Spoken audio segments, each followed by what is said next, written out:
we moved out to the country to get away from HOAs, so we didn't consider this area very long because they have an HOA, and that's what we moved out here to get away from. We were living in an HOA neighborhood in a suburb, and God, we've lived in 2 HOAs before that. One not so bad at all, one that was okay, wasn't crazy, but then that last one was just frustrating, and nutty neighbors, and nutty lady lived next door to us, just nuts. And there's pros and cons to everything. There we were a lot closer to everything, blazing fast internet with Verizon Fios.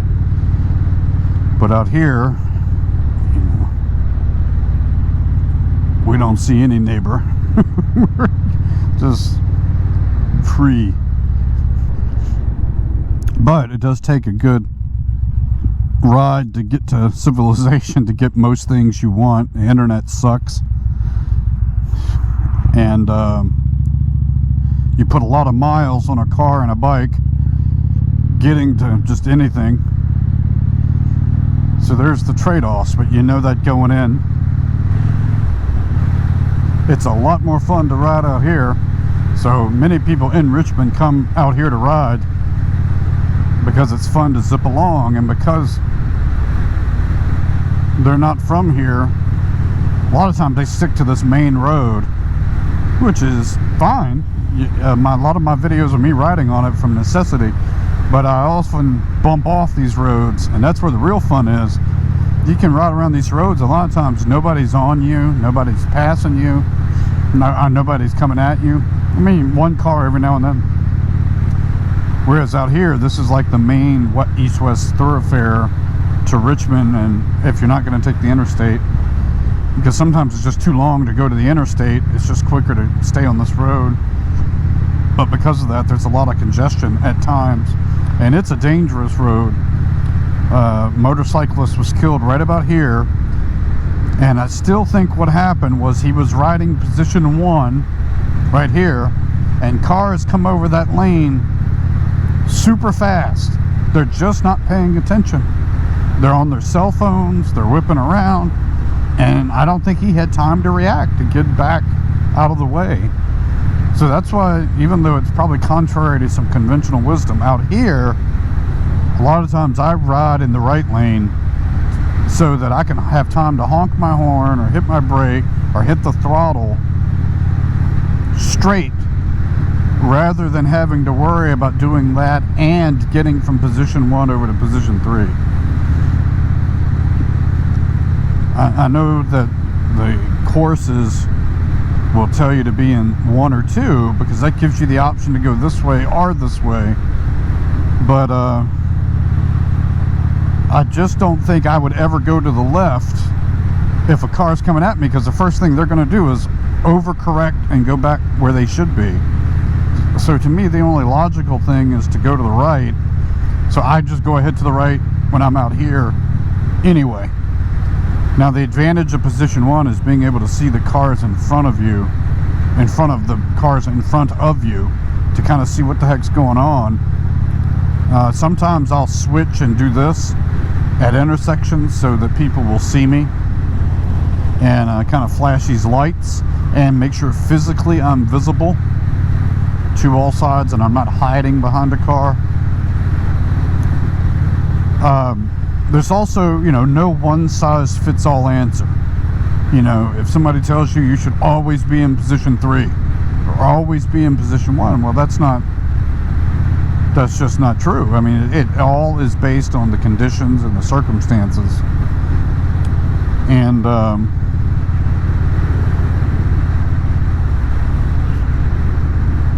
you know, you got to decide for yourself.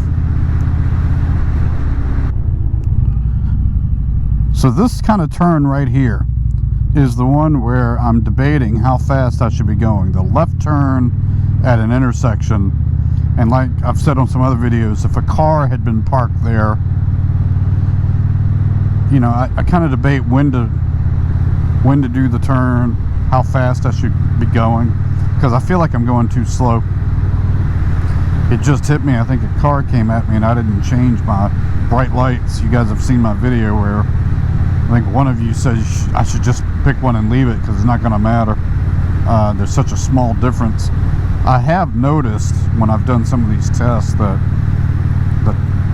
it lights up higher but not further down the road. There's one, there's low, there's high.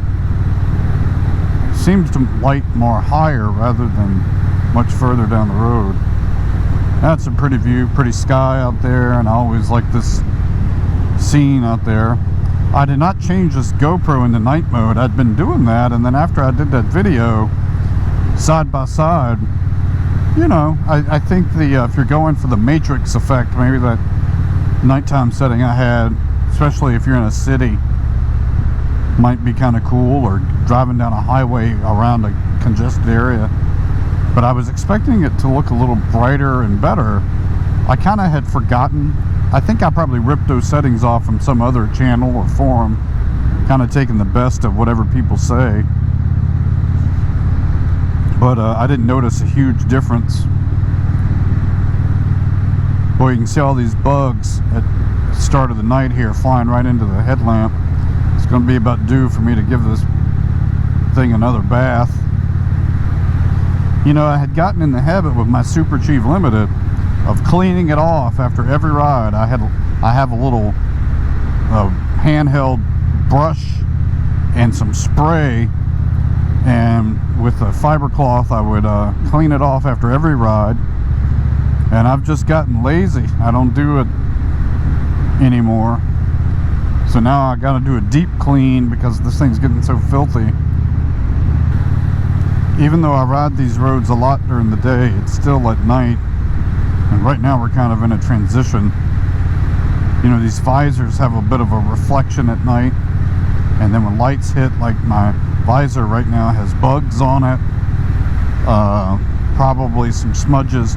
Then when light hits it, it creates, I don't know, what distortions, I guess I'll call it. So I'm being really cautious. I don't know if you guys can see that on the camera, but there's like a lot of bugs flying into the headlamp.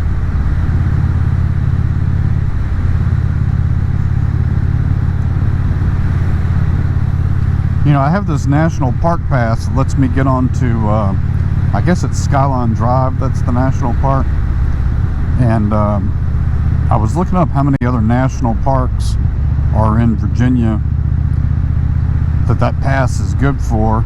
Some of the parks don't charge a fee anyway, but I'm thinking about maybe doing some road trips with the bike to visit some of these places and maybe make little videos, maybe. Appomattox Courthouse, where the Civil War surrender took place, is one that I'm considering. One of the challenges with these places is they have long gravel entrances. And, you know, I know you can ride a motorcycle on the gravel, but you got to be careful and take it slowly and not try to over control the handlebars, and just kind of let it go where it wants while you steer rather than, or maybe aim rather than steer it hard. And, you know, it's not like, you know, they're going to put a bunch of paved driveways and all these historic homes. And I've been there a few times, but I haven't been there lately. So I'm thinking about going to Appomattox maybe this week. And then there's a lot more. There's other places, different Civil War forts were on the list. I was admittedly paying a lot of attention to more of the Civil War stuff. It's something I used to read and study and visit a lot, and then with work and kids, just haven't been keeping up as much with that sort of stuff. 1, 2. You can see that light, that road sign, just gets a little more lit up because it's lighting the top up. I may try to get my Super Chief Limited out one night and do a side-by-side nighttime driving comparison to see if I'm nuts that I think the Indian brand lights on that Super Chief are better than these, I won't name the company, but these third-party lights. You know, I think also, I'm just going to add that when we're talking about lane 1, position 1, 2, and 3, there's actually, like, I read something where some guy, like, I'm making up a number, but it's like there's 57 different positions you could be in, because saying position 1 isn't fixed. You've got the left and middle and right part of lane 1, position 1, just like you do number 2 and 3. It's not just, hey, I'm in number 2 right now, and then if I go right here, I'm in lane 3. No, I mean, that's still 2, somewhere in there, right? And then 1, you've got a little bit of room to move. But like that car that popped up over the hill, if I'm in position 1 and they pop up over that hill, man, it's just like hardly any time to react. Now see, I left my bright lights on and nobody's flashing me. Sometimes I wonder if I still got room to tilt these lights up more to better light up the road. I have measured these the way you're supposed to and pointed them at a wall, and part of my theory was I'm just going to keep raising them until people start flashing me, and then I'll take them down a hair. Now I haven't done that.